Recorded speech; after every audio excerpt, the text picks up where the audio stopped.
Have you ever felt unsure about where your creative journey would take you? I want you to know that I can relate. I did not have a roadmap, and for the longest time, I did not even call myself a fashion illustrator. But somehow, I managed to turn this passion of mine into my career, and in this video, I'll be sharing with you all how that happened. Hi everyone, my name is Fejiro, and I'm a fashion illustrator and designer based in Lagos, Nigeria. I'm passionate about art, about fashion, creativity, and also just helping people to learn and to grow in their own creative journeys. So if this sounds like your vibe, you want to make sure to subscribe to my channel, give this video a thumbs up, and also leave a comment down below. Over here, we like to know our community members. We like to know your name, where you're from, and what you do. This video is divided into three parts. In part one, I'm going to be talking about how I started drawing. In part two, I'm going to be talking about how I started putting my work out there and just found out about fashion illustration.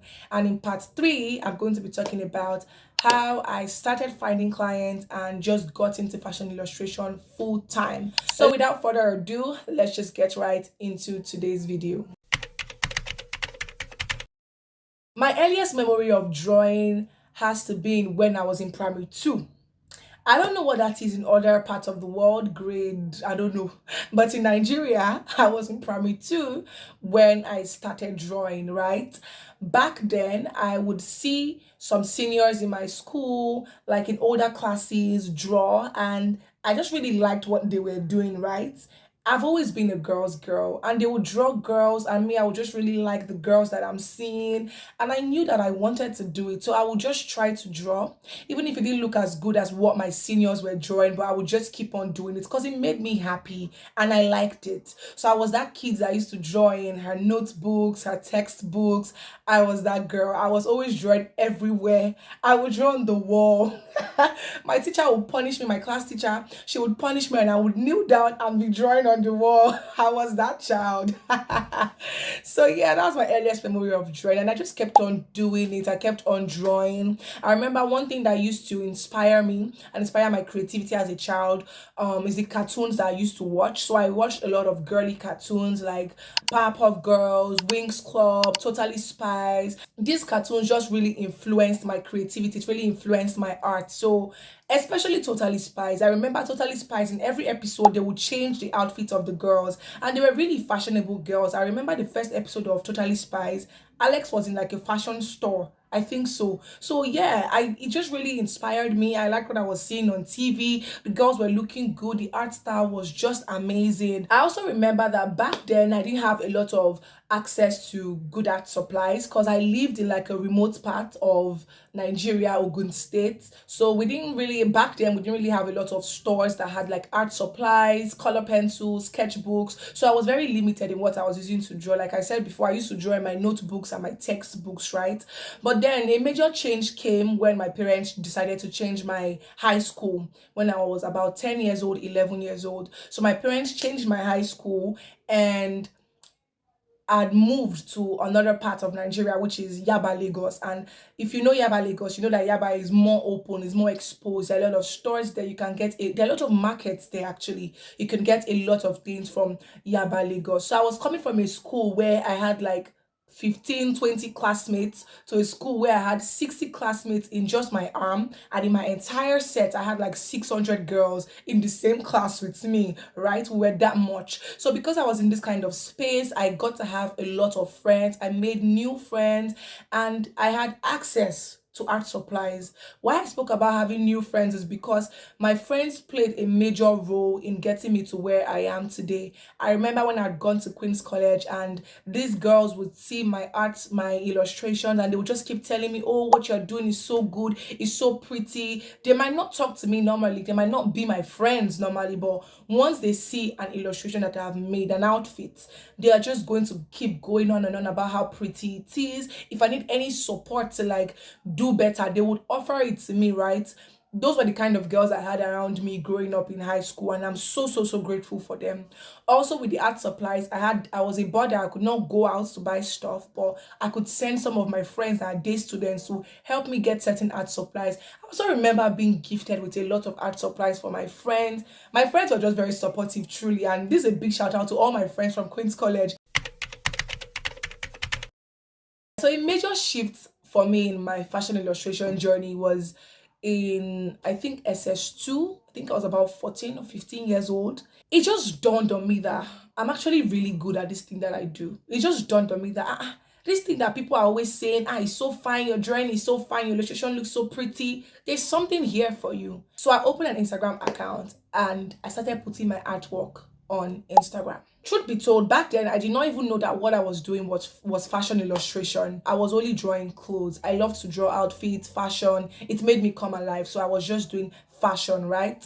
But I did not know that it was called fashion illustration. I was just putting my thing out there on Instagram, doing my thing, having fun. I was even thinking of a career in fashion illustration, right? Because I come from a typical African family where they believe that you have to go to school to be something. You have to go to school before you can make a living for yourself. So me, I was not even really thinking of having a career in fashion illustration. But when I got into Instagram, at some point, I stumbled upon other people that were doing the same thing that I was doing. And I'm like, okay.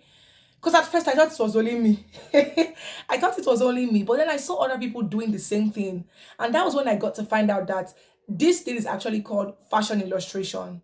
And even after I found out, I still did not know that people were making money from it. I did not know. I thought all of us were just doing a cool hobby.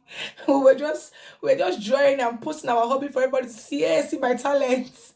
I didn't know that people were making money from it. But the more I put my work out there, I got to meet other people that were doing what I was doing. I remember hashtags used to be a thing then. I'll put fashion illustration hashtags. Other people that were doing what I was doing would come and follow me. I would follow them back. And I just started getting more inspired, seeing other people doing the same thing that I did. And for me, it was not a matter of I want to make money from this thing. I was just having fun with what I was doing. I was enjoying what I was doing and sharing it for the world to see. That was how it started, truly. I did not come into this thinking that I'm going to make one big money from it. Nah, I was just putting out my hobbies for other people to see what I was doing. When I started illustration, I was not drawing digitally. I was just drawing on paper with my pencils, color pencils here and there, and that was pretty much what I was doing. But the more that I kept on doing it, the more I evolved. At some point, I stumbled upon Linked's page. I saw he was doing the digital art. I liked it. I tried to do it too. So I would like take my dad's tablet back then and just try to do some things with the, I can't remember the app I was using back then. There was an app called Sketch. So it's just called Sketch. That was pretty much it. But I don't think that app exists again. Yeah, that's what I was using to draw back then. And after a while, I found out about Autodesk Sketchbook. I started drawing on there, and that was how my digital illustration started basically. So over the years, I see that my art has really evolved. My illustrations have really evolved. Now I draw on different mediums. I draw traditionally with pencils, sketchbooks, markers, color pencils. Sometimes I use acrylic. I've never used watercolor. I also use Procreate to draw, Autodesk sketchbook. Sometimes IBIS paint. If there are some things that I'm looking for, I just draw on there. So my art has really evolved over the years, and that's because I was able to keep doing it again and again and again and again, and getting to see what I was comfortable with and what I would like to work with. That's how I was also able to discover my art style, right? Because earlier, when I got into digital illustration, I would just draw with whatever template I see on the internet and just try to do stuff like other people that I saw, right? But the more that I kept on drawing, the more I discovered what I liked for myself, what was comfortable for me to draw with. I'm going to start with a story about how I got my first commission. So I had a couple of people that followed me back then. They really liked what I was doing. I remember somebody, when I post, she would like come and tag all these different fashion brands to just come and see what I was doing. So at some point she had tagged this fashion brand in Nigeria and they had reached out to me. I'm going to do another video on this entirely where I talk about it more intensively. So she had tagged them and then they reached out to me that they would like me to create some designs for them, some illustrations. And I remember the price I'd called for the entire, this was in 2020 by the way, or 2021, I can't remember. I remember the price I had called for the entire project. And it's so funny because I would not even charge that for one illustration. right now. This is so crazy. Growth is good. It's really good when you see how much you've grown over time. So yeah, I've done that for them. And to be fair, at the end of the day, they were only able to make, I think, two or three out of the entire collection. I think I'd done five designs for them, but they were only able to make two or three of the designs. And I think they actually really looked good back then. I'll try to find the pictures and put it in the next video. So you all should subscribe and come back for it. So yeah, that was how I got my first gig as a fashion illustrator. And it dawned on me that okay, I can make money from this. Still, it was nowhere in my head that I was going to do this full time. I was just drawing. If customers come, thank God. If they do not come, thank God. I love what I'm doing. I love sharing it with the world, and I'm going to keep on doing it, right? So I kept on drawing, and the more that I did it, the more clients came. People would see my work and say, okay, we like this, we want you to create for us. And that's pretty much how it started for me. At first, I was not really coming up with designs for people, I was just doing illustrations for them. But at some point, people started to ask for designs, and I'm going to talk about this also in another video. How to survive as a fashion illustrator. You can survive by just drawing alone for people, but a time will come where that skill alone cannot sustain you. You would have to learn other things. You have to develop other skills that you can add to your fashion illustration skills, and it would set you apart. Back then I was still in school. I was still getting a BSc in public health, which I don't think I've said on this channel, by the way. I have a health background. I was trying to manage schoolwork with working with my clients and giving them the best. It was honestly a hassle, like I not even lie. It was very stressful at some point, especially when I was in final year. Because when I was in final year, it now felt like my business was beginning to like come up very well. And I was also working full time for a fashion brand, going to school, doing my final year project, and also doing like other freelance gigs here and there.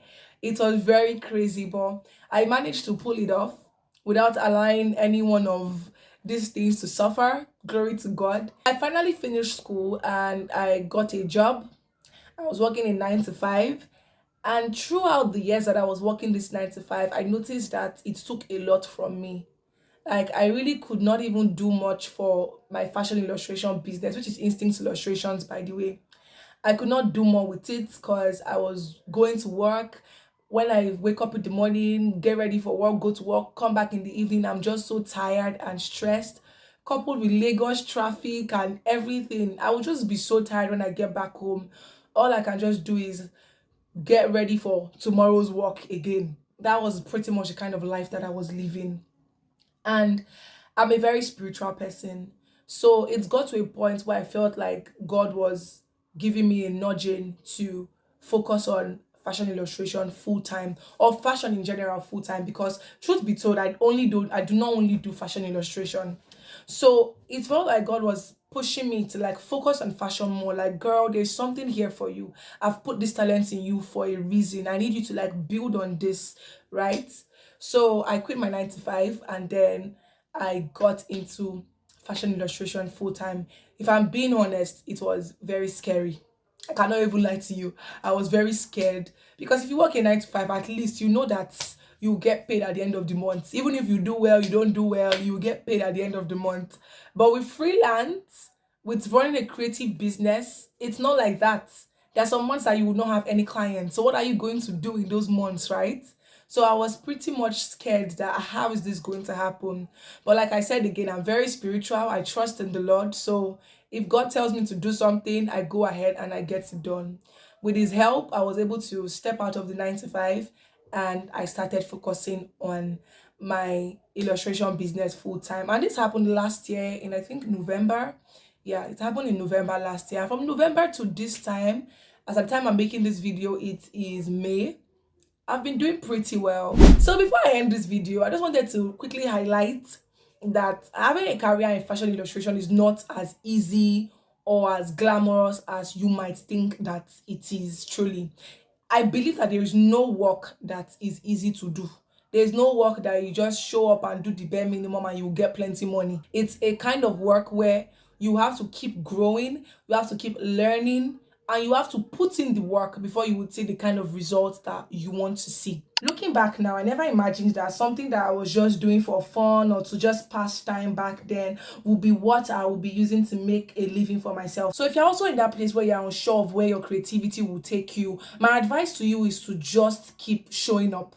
Just keep doing what you are doing. It will all unfold beautifully. I know that for sure. If you are consistent in something, if you keep showing up for that thing, you keep getting better, there is no way that is not going to lead you to a beautiful place. I truly believe that. So just keep showing up, just keep doing your best, keep learning, keep growing, and it will all unfold beautifully. I hope that my story encouraged you. Now that you know how I started, in my next video, I'm going to talk more about how I got my first client and how that entire experience was like for me. So make sure you subscribe to my channel if you've not done that at this point. Click on the notification button, the small bell icon, so that you are notified the next time that I release a video. And also let me know in the comments, how did you get started in your own craft? What do you do? How did you get started in it? And how has the journey been like for you so far? If you watch this video to this point, you are the real OG. Thank you very much. This is the Diary of a Fashion Illustrator. My name is Fejiro and I'm signing out for now. Bye.